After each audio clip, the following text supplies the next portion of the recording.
¿Cómo está? Inicia la conexión digital de Telesur. ¿Y de qué vamos a estar hablando hoy? Bueno, pues le presento nuestras etiquetas: Día de la Tierra Palestina, Palestina Libre, relacionada con la anterior. También hablaremos de Guta Oriental, por eso está la etiqueta Guta. Caso Skripal en Rusia, elecciones en México, Costa Rica, que también va a elecciones en segunda vuelta este domingo. Así vamos a comenzar. Y este 30 de marzo se conmemora el Día de la Tierra Palestina, fecha que recuerda la primera gran marcha de 1976, cuando el pueblo palestino se organizó para defender su derecho a una patria frente a las agresiones del Estado de Israel. Así comenzamos entonces nuestra conexión digital. Leve Palestina och krossa sionismen. Leve Palestina och krossa sionismen. Leve, leve, leve Palestina. Leve, leve, leve Palestina. Leve Palestina och krossa sionismen. Leve Palestina och krossa sionismen. Och vi har odlat jorden. Och vi har odlat jorden. Och vi har skördat vetet. Och vi har skördat vetet. Vi har plockat citronerna. Och vi har plockat citronerna. Och pressat oliverna. Och pressat oliverna. Och hela världen känner till vår jord. Och hela världen känner till vår jord. Leve, leve, leve Palestina. Leve, leve, leve Palestina. Le invito a revisar qué dicen los portales noticiosos sobre esta fecha. Comenzamos por nuestra casa, Telesur, que titula: Pueblo palestino marcha pacíficamente durante el Día de la Tierra Palestina. Le ampliamos: la manifestación pacífica impulsada por organizaciones sociales reclama el derecho de los refugiados palestinos a volver a sus tierras. El Día de la Tierra Palestina fue nombrado así por su pueblo desde 1976, cuando se desarrolló una multitudinaria protesta nacional contra la ocupación de 2.100 hectáreas de terrenos palestinos por parte de Israel, cuando perdieron la vida al menos 6 civiles a causa de la acción represiva del ejército sionista. Seguimos revisando prensa digital. Radio Televisión Española titula: al menos 12 palestinos muertos en las protestas de la Marcha del Retorno en la frontera entre Gaza e Israel. Al menos 12 palestinos han muerto, alrededor de 500, según fuentes médicas palestinas, han resultado heridos en incidentes y enfrentamientos en la frontera entre Gaza e Israel, dice este medio, en la mañana de este viernes, en la protesta denominada Gran Marcha del Retorno, convocada por el movimiento de resistencia Hamas con motivo de la conmemoración del Día de la Tierra Palestina. La siguiente infografía explica en detalle el origen del Día de la Tierra Palestina. Ahí tenemos: esto es lo que sucedió. El 30 de marzo de 1972, miles de palestinos marcharon contra una de las mayores confiscaciones israelíes de tierra. El Estado colonial expropió tierras alrededor de Arba y Shahalin. Las acciones pacíficas y la represión violenta de la fuerza de ocupación israelí se conmemoraron hoy en el Día de la Tierra. Las primeras acciones nacionalmente coordinadas llevadas a cabo por palestinos en tierra ocupada por Israel desde que se estableció el Estado ilegal en 1948. Una huelga general, manifestaciones en toda la Palestina ocupada, hectáreas de tierra robada, 2.000, 6 personas asesinadas por las fuerzas de ocupación israelí. ¿Qué fuente se ha consultado para elaborar esta infografía? Electronic Intifada.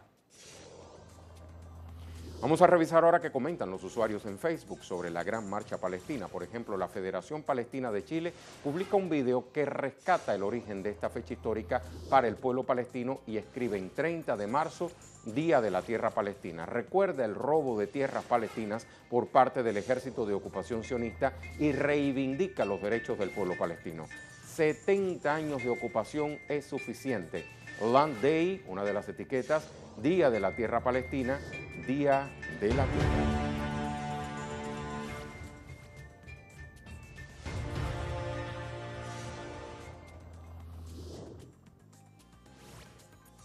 Vamos a seguir ahora con publicaciones en Facebook. Aquí vemos un cover palestino de la canción When You See You Again del cantante Wiz Khalifa. hecho por Greg Albaram MZ Zalam.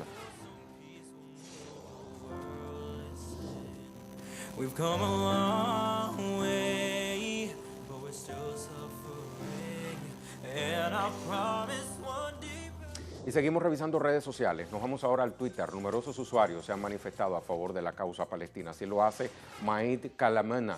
30 de marzo de 1976, el ejército sionista mata impunemente a 6 palestinos que se manifestaban pacíficamente por el robo de sus tierras. Por eso hoy es el Land Day, o sea, Día de la Tierra Palestina. Tenemos más. Esperanza denuncia en su cuenta los asesinatos cometidos por el ejército israelí. Omar, uno de los 6 jóvenes palestinos asesinados por el régimen sionista mientras se manifestaban pacíficamente en el Día de la Tierra Palestina. Free Palestine es otra de las etiquetas. Liberen a Palestina. Otros usuarios denuncian la violencia del Estado de Israel contra la manifestación pacífica del pueblo palestino. Así publica Chile Oculto, imágenes que duelen y el mundo observa en silencio, quizás disfrutando la Semana Santa, entre comillas.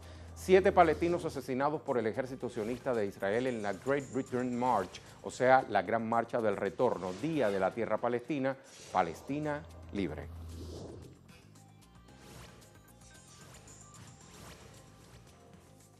Ahora le hablamos de otros temas en formato digital. El Ministerio de Defensa ruso confirmó hoy que el grupo terrorista Jaish al-Islam aceptó la evacuación de sus combatientes en la estratégica ciudad de Duma, último reducto terrorista en la región de Ghouta Oriental, a las afueras de Damasco, la capital siria. Vamos a ampliar. La agencia árabe siria de noticias SANA titula un posible acuerdo que estipula la salida de los terroristas de Jaish al-Islam del área de Duma. Hay informaciones preliminares sobre un posible acuerdo que estipula la salida de los terroristas del Jaish al-Islam, Ejército del Islam, del área de Duma hacia la provincia de Idlib. Dichas informaciones vienen después de completar las operaciones de evacuación de terroristas y sus familias de la ciudad de Harasta y la pronta finalización de la evacuación de terroristas y familiares suyos de las ciudades de Erbil, Yubar, Samalka y Irtarma en el proceso de limpiar la zona de Ghouta de armas y terroristas. Por su parte, la televisora Hispan TV reseña: Rusia, terroristas evacuarán la ciudad siria de Duma en Ghouta. El hecho de que el Ministerio de Defensa ruso sea la primera fuente oficial que confirma haber llegado a un acuerdo refleja el papel que han desempeñado los mediadores rusos en las negociaciones de evacuación.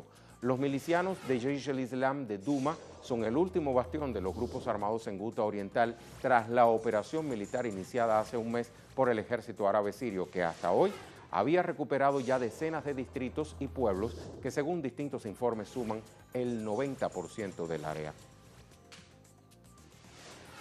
Vamos a ver qué trinan los usuarios en Twitter sobre el tema. Celeste Sáenz: Bashar al-Assad da una lección al mundo. Siria y su presidente Bashar, factor fundamental del porqué de la resistencia del heroico pueblo sirio a embates de depredadores extranjeros que no comprenden de amor a la paz. Hashtag paz. Dubanesa dice: las tropas sirias se hacen con el 90% de Ghouta en un mes de ofensiva terrestre. Ahrar al-Sham se rige y evacúa a sus hombres. Failaq al-Rahman cierra acuerdo. Solo queda Jaish al-Islam en Duma, Siria. Salvin Yula dice: llegada de un nuevo grupo de civiles del este de Ghouta a Idlib, Siria. Y tenemos más reacciones en Instagram. Por ejemplo, Nómada Ibiza dice: 7 años de resistencia contra Hillary Clinton. Fíjense cómo hay este juego de palabras. Barack the Fraud Obama, o sea, Barack el fraude Obama. Israel, Arabia Saudí, la Unión Europea y el Daesh. Viva Siria libre. Viva el presidente de todos los sirios, Bashar al-Assad.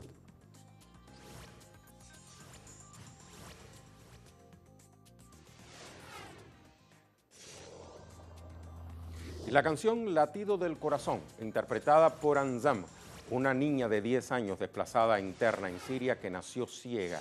El videoclip de la canción fue filmado en una zona muy dañada por los combates. En él participan todos los niños desplazados pintando los escombros a su alrededor con brillantes colores. Con este clip nos vamos a la pausa.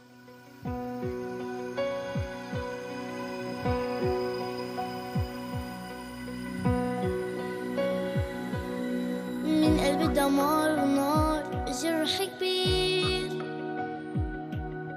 الصوت العالي بدي أقول بس الصوت صغير. يمكن نحن ولاد صغار بس صرختنا من القلب. بدنا نمحي كل الخوف ونكون التغيير.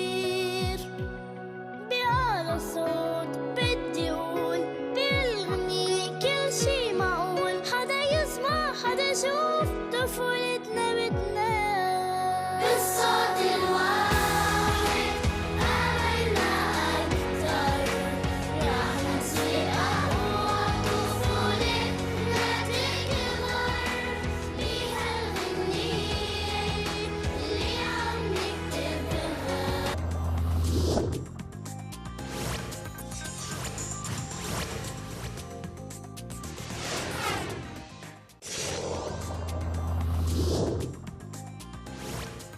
Regresa a la conexión digital de Telesur. Crece la tensión diplomática entre Estados Unidos y Rusia tras las acusaciones sin pruebas de Reino Unido al Kremlin de presuntamente haber participado en el envenenamiento del ex espía ruso Sergei Skripal y su hija, y la respuesta de Moscú a la expulsión de diplomáticos rusos por parte de gobiernos de Norteamérica y Europa. Tenemos información. Comenzamos nuestro recorrido digital con Sputnik, que titula Rusia empieza a aplicar las medidas simétricas contra varios países occidentales. Tras citar a embajadores de varios países que tomaron acciones hostiles contra Moscú por el caso Skripal, Rusia empezó a aplicar las medidas correspondientes y expulsar a diplomáticos de estos países. Este 30 de marzo, la Cancillería de Rusia citó a embajadores de varias naciones para informarles sobre medidas de respuesta por la expulsión de diplomáticos rusos y expresó su protesta al embajador de Reino Unido, Laurie Bristow, por orquestar las expulsiones de representantes de la nación euroasiática en otros países. Agregó que Londres deberá recortar la plantilla de sus misiones en Rusia hasta el número del personal diplomático ruso en suelo británico.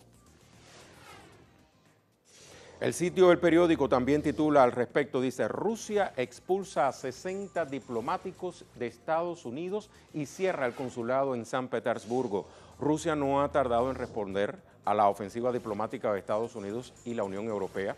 El Ministerio de Exteriores ruso, en la figura de Sergei Lavrov, acaba de anunciar la decisión del Kremlin de cerrar el consulado estadounidense en la ciudad de San Petersburgo, la segunda más importante de Rusia. La medida implica también la expulsión de más de un centenar de diplomáticos occidentales, 60 de los cuales son estadounidenses. Lavrov precisó que estas medidas son similares a las adoptadas este lunes por Washington y afirmó que se trata de una acción recíproca, una decisión que viene ya desde ayer.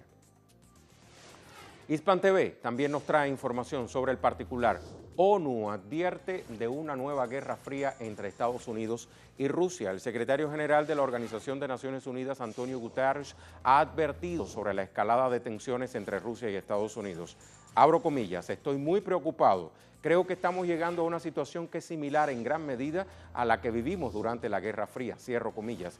A juicio de Guterres, la actual situación mantiene dos diferencias importantes con la Guerra Fría. La primera, hay más actores en el conflicto que durante la era de las dos superpotencias. Y la otra, existen menos canales de comunicación abiertos para evitar las tensiones.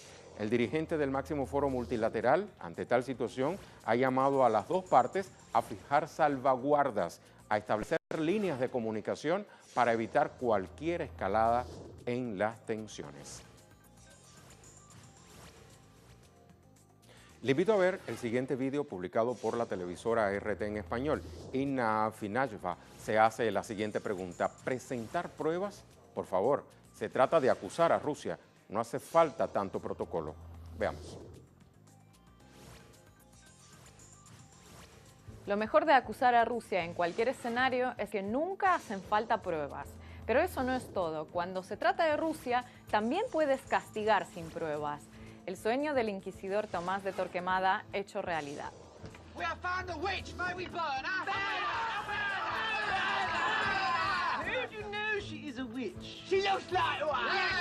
28 países han expulsado a cerca de 150 diplomáticos rusos basándose en acusaciones sin pruebas sobre el caso Skripal. Cuando veas este video seguramente se haya sumado alguno más. Hasta Nueva Zelanda quiso participar en el Festival de Expulsiones, pero no encontró a quien expulsar. We don't have Russian undeclared intelligence officers here. If we did, we would expel them. Vayan, quizás tengan más suerte la próxima vez. Aunque desde el día de los hechos en Salisbury, Theresa May anunció que una profunda investigación estaba en marcha, cuando llegó la hora de presentar las pruebas, resultó que no eran tan convincentes como había previsto. The government has concluded that it is highly likely that Russia was responsible. Altamente probable, eso es lo que yo llamo ser contundente. Pero un momento, tal vez el representante de Reino Unido ante la ONU tenga algo más. Ahí está el video de la colega rusa Inna Finayenova presentando información en contexto a través de la cadena rusa RT. Pero tenemos más reacciones internacionales. Revisemos la cuenta en Twitter de la Embajada de Venezuela en Rusia. El presidente de la República Bolivariana de Venezuela, Nicolás Maduro, en nombre del gobierno y el pueblo venezolano, se solidariza con el gobierno y el pueblo de la Federación de Rusia. Ve con preocupación las medidas de expulsión contra diplomáticos rusos. Vamos a continuación con informaciones en directo desde Moscú con Hansel Oro.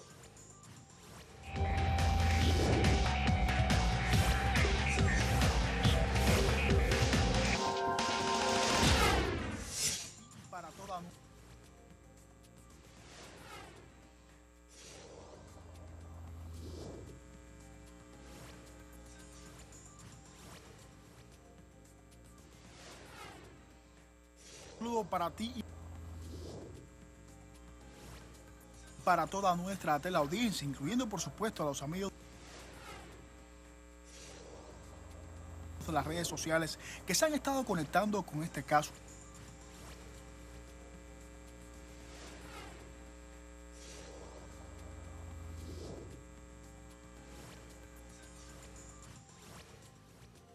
Ahí está la información de nuestro compañero Hansel Oro. Se congela por el frío que hay en Rusia, ¿cierto? Pero Estados Unidos no solo mantiene relaciones tensas con Rusia, también con China. El pasado 22 de marzo, el presidente Donald Trump anunció el incremento de más de $50 millones en los aranceles sobre el producto chino a partir de junio. Sobre esto, Europa Press tiene un titular. Estados Unidos aplicará los aranceles a los productos chinos a partir de junio. El representante del comercio de Estados Unidos, Robert Litziger, ha sostenido que existe una alta probabilidad de que se celebren consultas sobre la lista de productos grabados con una antelación de 60 días. También indica que pasarán varios años antes de que la relación comercial entre China y Estados Unidos vuelva a encontrarse en un buen lugar. La agencia de noticias china Xinhua titula también: aranceles de Estados Unidos sobre importaciones chinas tendrán efecto indeseado. Así lo dice un ex economista, jefe del Banco Mundial. La decisión estadounidense de imponer altos aranceles a las importaciones chinas para reducir su déficit comercial, con el país asiático, resultará contraproducente, de acuerdo con Yi-Fu Lin, ex economista jefe del Banco Mundial. Dijo Lin, mientras Estados Unidos importa decenas de miles de productos chinos, China importa una reducida gama de artículos estadounidenses. Así pues, si Beijing impone tarifas más altas sobre esos artículos, el impacto en los productores estadounidenses sería mayor que a la inversa. Sobre este tema, los usuarios también comentan en Twitter. Por ejemplo, Luis Edgardo Azuaje, que dice: entérese del triple golpe de China a Estados Unidos, Petroyuan, con oro y armas nucleares rusas. Ahí está. Seguimos con reacciones. Esto es lo que publica en su cuenta Twitter Aaron Fisher. Por cierto, la subida de aranceles en Estados Unidos tiene más lógica si se analiza desde un contexto político que uno económico. China, Rusia y Estados Unidos están a punto de librar una guerra de perder-perder en lugar de ganar-ganar, como solería ser. Este viernes en México arranca oficialmente las campañas oficiales en el contexto de los próximos comicios del 1 de julio, donde se van a disputar entre 5 candidatos la presidencia del país. Hay 3 que están punteando. Relaciones y reacciones también en Twitter, como la de María Fernanda. Que Dios nos agarre confesados y que arranquen las campañas de elecciones 2018 en México. Fuerza a todos, porque de aquí al 29 de junio a escuchar los mismos spots en cada corte comercial, y pues no está fácil, dice María Fernanda en su Twitter. Juan Carlos Lavín dice: 2 cosas quedan claras después de leer a The Economist sobre las elecciones en México. 1. Casi nadie que lo citó se tomó el tiempo para leerlo con cuidado. 2. Los medios mexicanos citaron el semanario de la forma más arbitraria, según sus filas y fobias. Sonia Corona, empiezan las campañas, elecciones en México, siguen más de 90 días de mítines y discursos de campaña. Y estos dos candidatos, Carlos Alvarado y Fabricio Alvarado, los Alvarados de Costa Rica, se van a segunda vuelta este domingo para disputarse la presidencia de ese país. Veamos reacciones a través de las redes sociales. Por ejemplo, José Luis Aguilar nos dice 5 claves para entender a Costa Rica según AFP y nos manifiesta estas gráficas. Además nos dice Costa Rica celebra su segunda ronda de elecciones presidenciales este domingo en las que votará entre el predicador evangélico Fabricio Alvarado o el exministro oficialista Carlos Alvarado. Veamos a este otro usuario que dice, ¿qué haría usted por Costa Rica si fuera presidente? Presidente por 1 minuto. Y aparece entonces un video supuestamente encuestando a la población. Vamos a ver. Vamos a quitarle la pensión a los que tienen la pensión más alta. Les vamos a bajar la pensión y se las vamos a dar a la gente que necesita. Me comprometo. Gracias, pueblo. Me empeñaría a muerte por los derechos humanos. Yo como presidente haría que los centros de salud fueran más eficientes para las necesidades de las personas. Uno de los principales retos y proyectos es fortalecer nuestra caja costarricense del Seguro Social. Ayudar a las comunidades más pobres, que efectivamente estamos aquí a la juventud que está un poquito. Esta es la muestra de que los costarricenses podrían abstenerse, pero no se quedan callados. Se vaticina un alto índice de abstención durante estas elecciones del domingo. Telesur está presente durante los comicios, así que le invitamos a que siga nuestra programación el fin de semana. De esta manera finaliza la conexión digital. Gracias por estar con nosotros. Hasta la próxima.